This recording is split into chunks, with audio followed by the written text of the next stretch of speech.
দরবারে যেই মহান রব্বে করিম আমাকে আপনাকে রবের গোলামি করবার উদ্দেশ্যে আল্লাহর ঘর মসজিদে আমাদেরকে একত্রিত হওয়ার তৌফিক এনায়েত করেছেন, ওই মহান রবের আলিশান দরবারে জবান খুলে আমরা কালিমাতুশ শুকর আদায় করি, বলি আলহামদুলিল্লাহ। আলহামদুলিল্লাহ। আরেকটু আওয়াজ দিয়ে বলি আলহামদুলিল্লাহ। আলহামদুলিল্লাহ।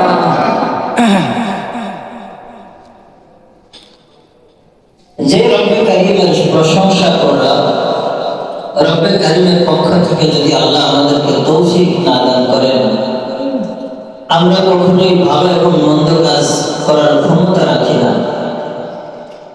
তাই দিনই কিছু কথা বরকতের নিয়তে আল্লাহ তাআলা যদি বলার তৌফিক দান করেন, সুন্দর কিছু নসিহতমূলক কথা যেন আল্লাহ জবান দিয়ে বের করে দেন।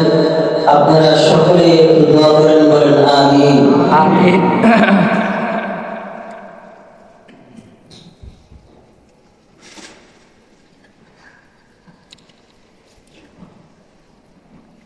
কোরআনে কারিমে একটা আয়াতে কারিম তেলাওয়াত করেছি, ইন্নাল্লাহ, নিশ্চয়ই আল্লাহ তাআলা ইয়া'মুরু বিল আদল। আল্লাহ তাআলা আমাদেরকে আদেশ করেন যদি আমরা ইনসাফ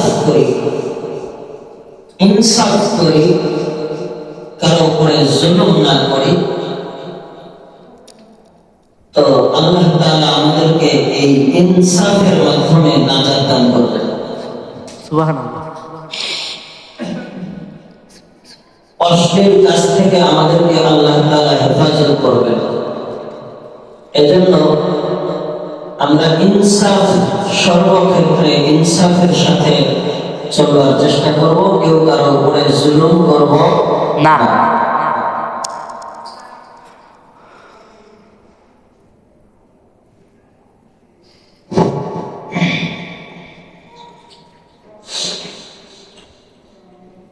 আল্লাহ রাব্বুল আলামিন আমাদেরকে দুনিয়ার জিন্দেগিতে যে হায়াত দান করেছেন, এই হায়াত হলো আমাদের আখিরাতের ফসল উপার্জন করার সময়। যেমন আমরা দুনিয়ায় জীবিত থাকা অবস্থায় আমাদের যে কৃষি জমিগুলো থাকে, এগুলির উপরে ফসল ইত্যাদি ফলানোর মাধ্যমে, জমি চাষাবাদ করার মাধ্যমে আমরা খাদ্য সংগ্রহ করে থাকি। ঠিক একই রকম ভাবে আল্লাহ তাআলার রাসূল পয়গম্বর মুহাম্মদ সাল্লাল্লাহু আলাইহি ওয়াসাল্লাম তিনি বলেন, আদ-দুনিয়া নাজরাতুল আখিরাহ, দুনিয়াটা হলো আখিরাতের শস্য ক্ষেত। আপনি এই দুনিয়ার জমিন থেকে যা কিছু উপার্জন করে যাবেন, এটা আপনি আল্লাহর কাছে পেয়ে যাবেন। দুনিয়ার হায়াত বাকি থাকা অবস্থায় আমি যদি ভালো কোনো আমল করি, তো আমার এই ভালো আমলগুলি আখিরাতের ফসল হিসাবে আমার আখিরাতের অ্যাকাউন্টে জমা হয়ে যাবে। এজন্য দুনিয়াতে আমাদেরকে ভালো ইনসাফ করেওয়ালা হওয়া। সামনে জন করে তোমার গতি। হযরত ইবনে আব্বাস রাদিয়াল্লাহু তাআলা আনহু আমলে একজন বাদশা জুলুম করবার শুধুমাত্র ইরাদা করছে, ইচ্ছা পোষণ করছে। তো তার জুলুম করার ইচ্ছা পোষণ করা মাত্রই আল্লাহ তাআলা এটাকে বরকত থেকে খালি করে দিলেন, বরকতপূর্ণ আর নাই। যখনই জুলুমের ইরাদা করছে, ফসলাদির মধ্যে বরকত নাই, সন্তানাদির মধ্যে বরকত নাই, বাগ বাগিচায় বরকত নাই।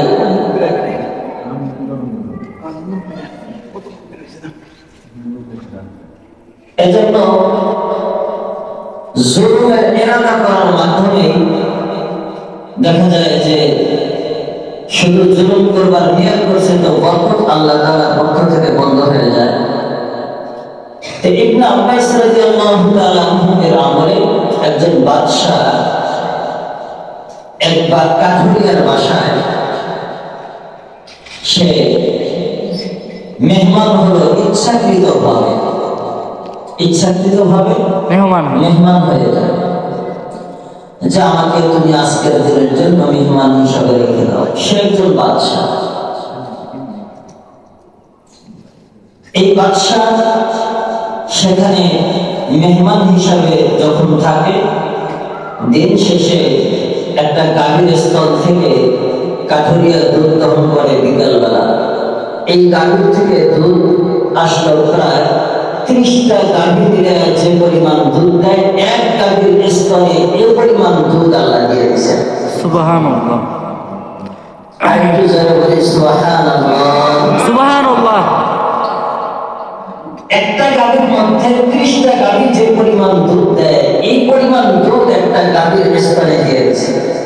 এটা যখন বাদশা দেখলো, দেখে তার লোভ এসে গেল যে এই গাভীটা আমার দখলে আনা উচিত। আমি তো দেশের বাদশা, আমি যদি কাঠুরিয়াকে বলি তোমার কিছু বেশি হাদিয়া দেবো, তুমি আমাকে গাভীটা দিয়ে দাও, হয়তো সে আমাকে গাভীটা দিয়ে দিবে। তো এই যে তার উপরে একটা জুলুম করে নাই, জুলুমের শুধু কি করছে, নিয়ত করছে যে আমি এটা নিতে চাই, আমার দখলে আনতে চাই। তো এক সপ্তাহ এই কাঠুরিয়ার বাসায় বাদশা থাকে মেহমান হিসাবে। তো এক সপ্তাহ পরে দেখা যায় দুধ ধীরে ধীরে কমে যাচ্ছে। এক সপ্তাহ পরে একদিন দুধ যখন দহন করতে গেছে, দেখা যায় যে 30টা গাভীর যে বেচারি দুধ দিত, 30টা গাভীর দুধের সমপরিমাণ, সেই দুধ এখন মাত্র 1 কেজিতে আসা পড়ছে, এর উপরে আর দুধ হলো না। তখন কাঠুরিয়াকে জিজ্ঞেস করলো বাদশা যে এই যে তোমার গাভীরা এতদিন কি পরিমাণ দুধ দিল, এখন হঠাৎ করে এরকম 1 কেজিতে আসলো, এর কারণে? তো কাঠুরিয়া যেমন আমলওয়ালা, সে বলতেছে আমাদের দেশের যে বাদশা, সে তো আর বাদশা সম্পর্কে জানে না কে বাদশা। সে বলতেছে আমাদের দেশের বাদশা উনি সম্ভবত কারো উপরে জুলুম করার চিন্তা ভাবনা করছেন বা জুলুম করতেছেন, ওই বাদশার জুলুমের কারণে আল্লাহ তাআলা বরকত কমে গেছে। বাদশা লজ্জায় পড়ে গেল। এখন তো সে বলতে পারতেছে না যে আমি বাদশা। সে লজ্জায় পড়ে গেল, অনুতপ্ত। সে ওই দিন রাত্রে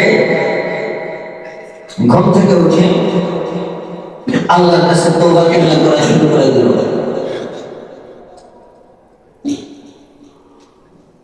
যে আল্লাহ, আমি এতদিন পর্যন্ত কার উপরে জুলুম করি নাই, তো আমি যতদিন এই ক্ষমতার মাসমানে থাকবো, আমার যতদিন রাজত্ব থাকবে, ততদিন আমি কারো উপরে যারা পরিমাণ জুলুম করবো না। রব, আমি তোমাকে ওয়াদা দিচ্ছি, এবং আমি আর কোনোদিন জুলুমের কোনো কাজ আমার দ্বারা হবে না।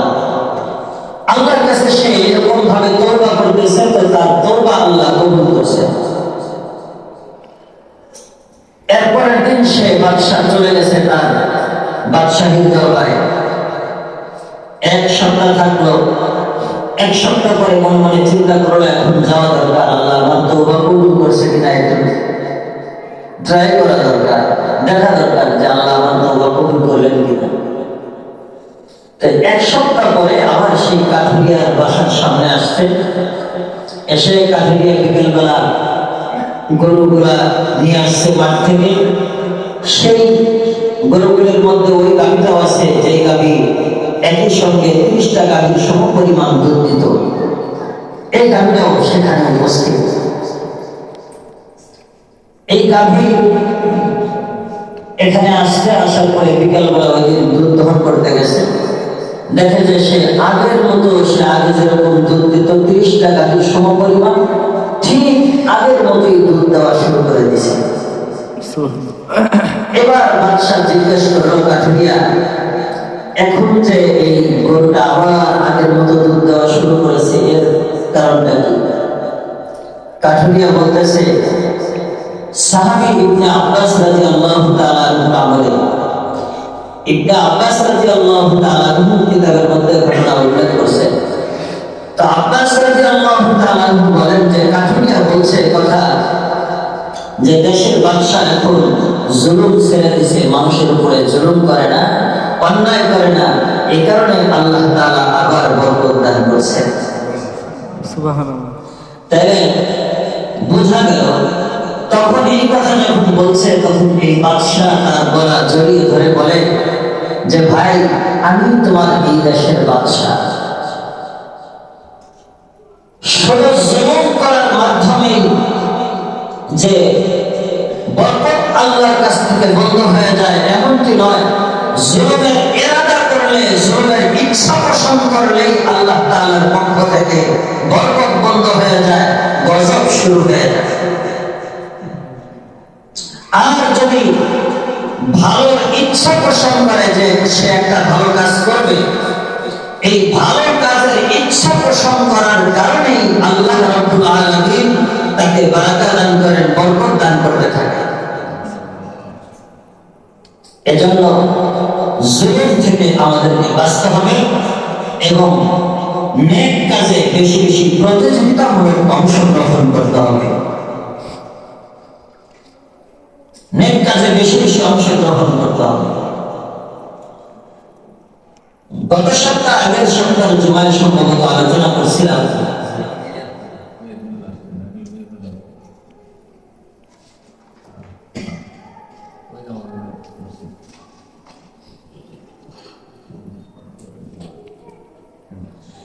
তিরমিজি শরীফের বর্ণনা,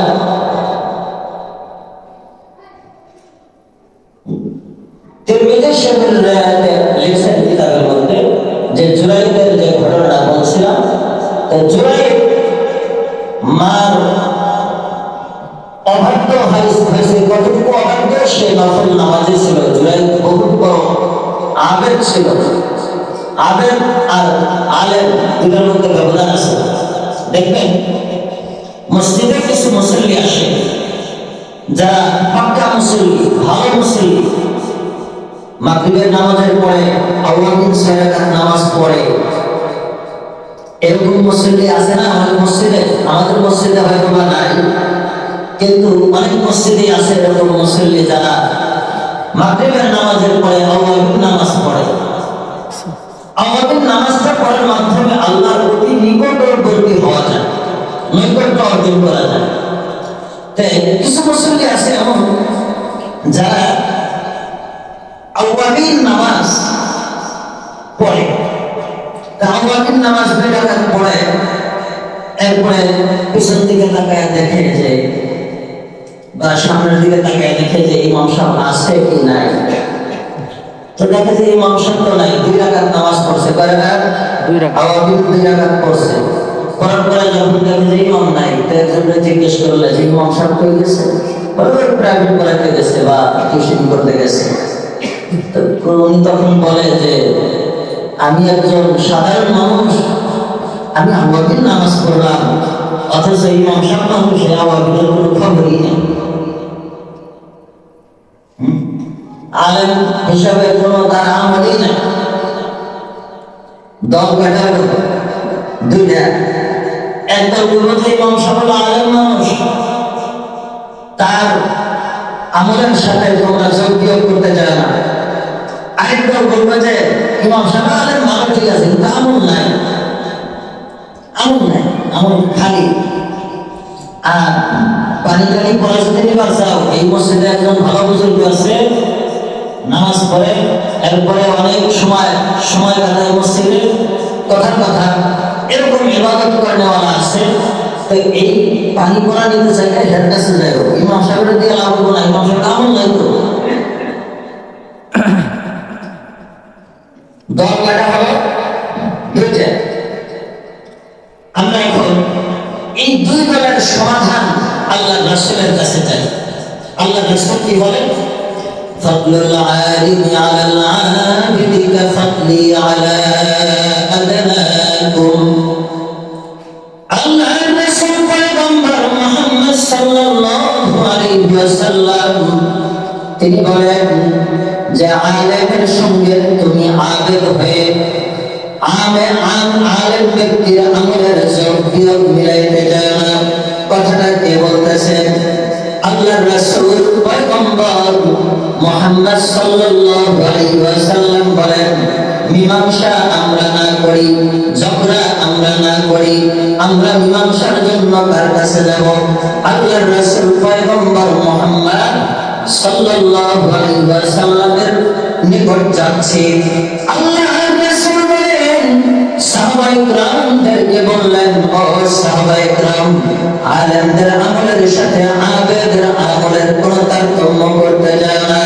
কারণ হলো আলেমরা হলো এমন একজন আবেদ ব্যক্তি, দিন ভর যদি সে রোজা রাখে, রাত ভর যদি ইবাদত করে, এভাবে তার যত বছর সে হায়াত পাইল, তত বছর সে এরকম দিন রাত ভর ইবাদতের মধ্যে কাটিয়ে দিল।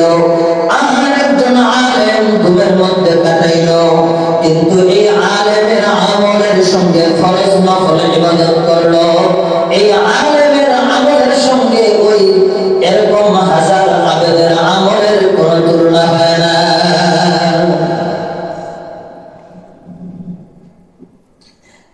একজন আলেম হঠাৎ করে তার ফরজ নামাজ শেষ, সুন্নাত নামাজ শেষ করে সে কায়দা পড়ানোর জন্য গেল, দিনের কাজে গেল, কায়দা পড়াইতে গেছে, কাউকে মাসালা বলে দেওয়ার জন্য গেছে, কার কোনো সমস্যার সমাধানের জন্য গেছে। এই যে ইমাম সাহেব দিনের কাজে বের হয়েছে, এই দিনের কাজ অনেক বড় কাজ। আর একজন আলেম আর একজন আবেদ হলো সে ইবাদত করনেওয়ালা, ইবাদত গুজার। সে বছর ভরা রোজা রাখলো, বছর ভরা সে ইবাদত বন্দেগী করলো। এইরকম ইবাদত বন্দেগীর ব্যাপারে আল্লাহর রাসূল বলেন, ফাদলুল আলিমি আলাল আবিদি কাফদলি আলা আদনাকুম।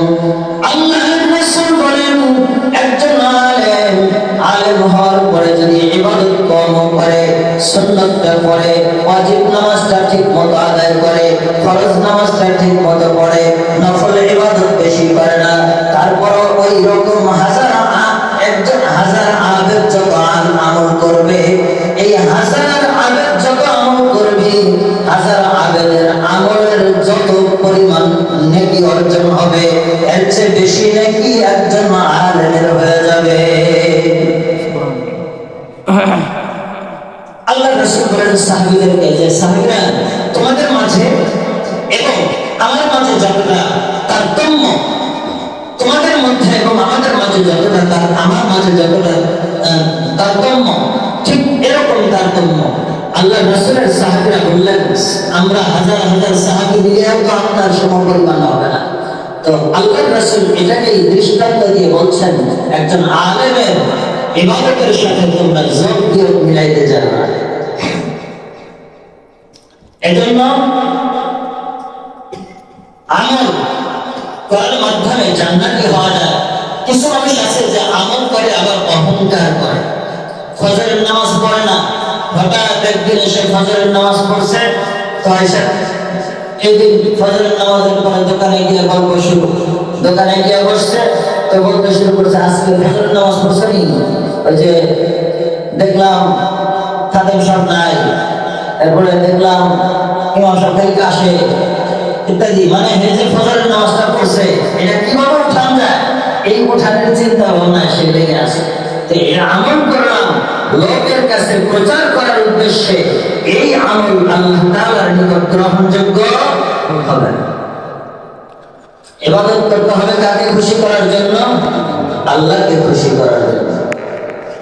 তাই ইবাদত করব একমাত্র রবকে খুশি করার জন্য, আল্লাহকে খুশি করার জন্য, মানুষকে দেখানোর উদ্দেশ্যে নয়। একজন হাজী সাহেব হজ করে আসছে, হজ করে আসার পরে এখন একজন চিঠি দিছে, আব্দুল লতিফ সাহেব আপনার অমুক মাহফিলের সভাপতি বা একটা পদে দাওয়াত দিছে। দাওয়াত দেওয়ার পরে এখন উনি বলতেছে, আমি না হজ করে এলাম, আলহাজ লেখো, আলহাজ লেখো, আলহাজ লেখো, হজ করে আসছি, আলহাজ লেখো। এরকম লোক আছে না নাই? তো এই যে আলহাজ লেখার চিন্তা আছে, হজ করে এসে হজ যদি আল্লাহকে খুশি করার জন্যই করে থাকো, আলহাজ লেখার কি প্রয়োজন আছে সেখানে? আল্লাহকে দেখছে তুমি হজ করছো কি করছো? তাই ইবাদত হওয়া চাই কার খুশির জন্য? আল্লাহর খুশির জন্য। মানুষকে দেখানোর উদ্দেশ্যে ইবাদত করলে সেই ইবাদতে রিয়া ঢুকে যায়, এই ইবাদতের মাধ্যমে আল্লাহ পর্যন্ত পৌঁছা যায়। এজন্য লোক দেখানো ইবাদত থেকে আল্লাহ তাআলা আমাদেরকে হেফাজত করেন, বলেন আমিন। তো ওই জুরাইর তিরমিজি কিতাবের মধ্যে লেখেন, জুরাইর অনেক ইবাদত করে মায়ের দিয়ে ডাক দিছিল যে মা, বাবা তুমি আসো, আমার ডাকে একটু সাড়া দাও। কিন্তু জুরাইর তার কথা শুনে না। মা কেমন ব্যক্ত হয়ে গেছে, আমি নামাজে দাঁড়াইছি, আমার ডাক, মা বুঝে না। তো মা তার উপরে অসন্তুষ্ট হয়ে গেছিলেন। রাগে সে ওই সময় অসন্তুষ্ট হওয়ার কারণে সে বলে দিছে, আল্লাহ আমার সন্তান যেমন আমার মান সম্মান বুঝলো না, তুমিও তার মান সম্মান এরকম রক্ষা করো না। বলেন ঠিক না ভাই? হ্যাঁ, মা বাবা এমন যে মা বাবার দোয়া সরাসরি কবুল। মা বাবা হলো আগুন, আগুন সরাসরি কবুল। এক বেটা 5 জন সন্তান লালন পালন করলেন, 5 জন সন্তান লালন পালন করলেন। 5টা সন্তান বড় হয়ে গেছে। 5টা সন্তানকে বাবা এবার বিয়ে শাদী করায় দিলেন। 5টা সন্তানকে বিদেশ পাঠায় দিলেন। 5টা সন্তানকে 5খানি জমি ছিল, 5খানি জমি 5টা সন্তানের নামে লিখে দিলেন। জমিগুলো সন্তানদের নামে লিখে দিলেন। এরপরে প্রতিটা সন্তানকে বিদেশ পাঠায় দিলেন, বিয়ে শাদী করায় দিলেন। এবার মা বাবা কোনো মতে জাগির খাওয়ার মতো একটা রুমে থাকে, আর 5টা সন্তানের ঘরে ঘরে ঘুরে ঘুরে খায়। জাগির যেইভাবে খায় বাড়িতে গিয়ে গিয়ে, এইভাবে মা বাবা দুজনেই 5 সন্তানের ঘরে ঘুরে ঘুরে খানা খায়, জাগিরের মতো খানা খায়। এবার 5টা সন্তান বিদেশ, এই 5টা সন্তান বিদেশ। 5টা সন্তানের বড়রা অনেক মোটে মোটে চলে, ব্যাংকে থেকে টাকা উঠায়, ব্যাংকে ব্যাংকে মার্কেটে যায়, মস মস করে সুন্দর করে শপিং করে। টাকার অনেক গরম, বিদেশ থেকে সন্তানেরা টাকা পাঠায়, এই টাকা দিয়ে বৌদিরা সুন্দর আরামসে ভোগ বিলাসে চলে। কিন্তু ওই যে মা বাবা আছে, মা বাবার সাথে কথা বলার কোনো সুযোগ হয় না। এই 5টা ছেলের মধ্যে একটা ছেলের নাম হলো সুমন। এই সুমন ছেলেটা হলো আমার ছোট। সুমন ছেলেটা ছোট, 2 বছর হলো বিদায় গেছে। এই 2 বছরের মধ্যে মায়ের সাথে সন্তান সুমনের সাথে কোনো কথাবার্তা হয় না। মায়ের মনটা খুবই কান্দে, মায়ের অন্তরটা খুবই ব্যথায় ব্যথিত। মা কয় যে কোনদিন 2 বছর হয়ে গেল, এই সন্তানটা আমার সবচেয়ে বড় ছোট সন্তান ছিল, ওকে রেখে আমি কোথাও যাই নাই, ওকে অনেক কষ্ট দেই নাই। ওর কষ্টের কারণে ওকে আমরা সুন্দর করে লালন পালন করছি, ওর যাতে কোনো কষ্ট না হয়। মায়ের অন্তরের মধ্যে সুমনের প্রতি অনেক মায়া। এই 2 বছর হলো, 2 বছরের মধ্যে সন্তানের সাথে কোনো মায়ের কথাবার্তা নাই। 2 বছর পার হয়ে গেছে। হঠাৎ করে মা বলতেছে, নাতিন রে ডাক দিয়া, নাতি তোমার আব্বু কি কোনো সময় ফোন দেয় না? বলে নাতি বলে, হ্যাঁ দাদি, তোমার ছেলে তো আমাদের কাছে ফোন দেয়, আব্বু তো ফোন দেয়, কথা বলা হয়। এবার মায়ের বলতেছে, নাতি তোমার আম্মু যখন না থাকে ওই সময় লুকায়া আমাকে ফোনটা এনে দিও, আমি আমার সুমনের খোঁজ খবর নেব, সুমন কি অবস্থায় আছে। এরপরে যখন নাতি হঠাৎ করে একদিন ওর আব্বু ফোন দেয়, নাতি বার দৌড়ে এসে ফোনটা তার মা দাদির হাতে দিয়ে বলে, দাদি এই যে দেখো আমার আব্বু ফোন দিছে। ফোনটা যখন মায়ের হাতে ধরা দেয়, মা এবার ফোনটা নিয়ে কথা বলতে শুরু করে দেয়। যখন সুমন ওই দিক থেকে মা বলে ডাক দিছে, এবার মায়ের চোখ দিয়ে গড়গড়ায় পানি পড়ে যায়। মা বলে, বাবারে 2 বছর পরে তোমার ডাক শুনলাম, তোমার তোমার ডাকটা শুনে আমার অন্তরটা বড় ঠান্ডা হয়ে গেছে। মা এবার সুন্দর আরামসে তার মায়ের চোখের পানি বের করে জিজ্ঞেস করে, বাবা তুমি কেমন আছো? এই কথা জিজ্ঞেস করে এবার ওপার থেকে সন্তান বলে, শোন বলে, বা আম্মা আব্বা কেমন আছে? এবার আব্বার কথা যখন জিজ্ঞেস করছে, এবার মা বলে, বাজান রে, তোমার আব্বার কথা কি বলবো? তোমার আব্বা বিকেল বেলা যখন সকলে চা স্টলে বসে চা বিস্কুট খায়, তোমার আব্বা এখন তো 5 ঘরে ঘরে আমরা ঘুরে ঘুরে খানা খাই। আমাদের সুখ দুঃখ বলার মতো কেউ নাই, আমাদের সুখ দুঃখ বলার মতো কেউ নাই। 5 ঘরে ঘুরে ঘুরে খানা খাই। তোমার আব্বা প্রতিদিন বিকালে যখন চা স্টলের দোকানে বসে, কতজন এসে চা বিস্কুট খায়।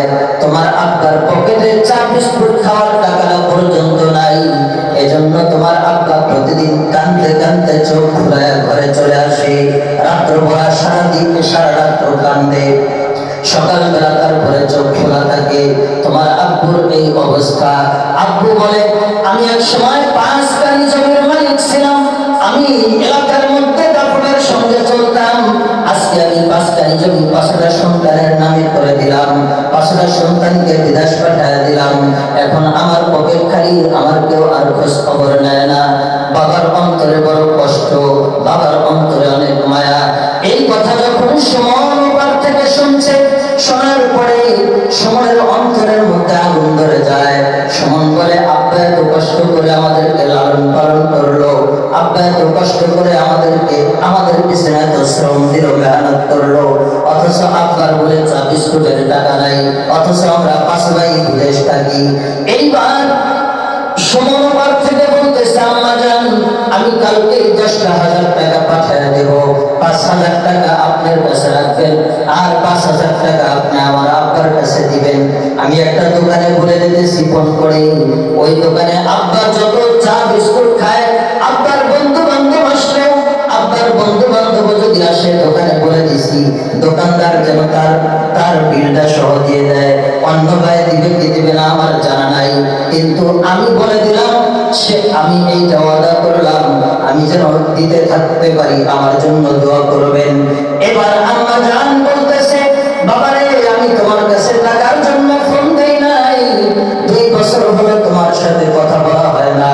আমি 15 দিন আগে একটা স্বপ্ন দেখলাম, 15 দিন হলো লাগাতার স্বপ্ন দেখতেছি। স্বপ্নটা দেখার পরে আমার অন্তরটা কেমন যেন কষ্টে ভরপুর। বলে, আম্মা তুমি কি স্বপ্ন দেখছো? এবার আম্মা বলতেছে, বাজানরা, আমি স্বপ্নে দেখলাম তোমার ডান পাটা ভেঙে গেছে কাজ করতে যায়, এখন ডান পায়ে তুমি ব্যান্ডেজ করছো। তোমার ডান পায়ে ব্যান্ডেজ অবস্থায় তুমি 2 জনের কাঁধে ভর করে করে এক ঘর থেকে আরেক ঘরে যাও। এই স্বপ্ন আমি 15 দিন হয়ে দেখি। এবার যখন মা এই কথা বলে, এবার সন্তানকে জিজ্ঞেস করে, সন্তান, তোমার যে এই অবস্থা দেখলাম, আমি কি সত্য না মিথ্যা দেখলাম? এবার ছেলে উপাস থেকে সুমন চিৎকার দিয়ে বলে, মা, তুমি যা দেখছো সত্যই দেখছো। 15 দিন হয় আমার এই ডান পাওটা ভাঙ্গা।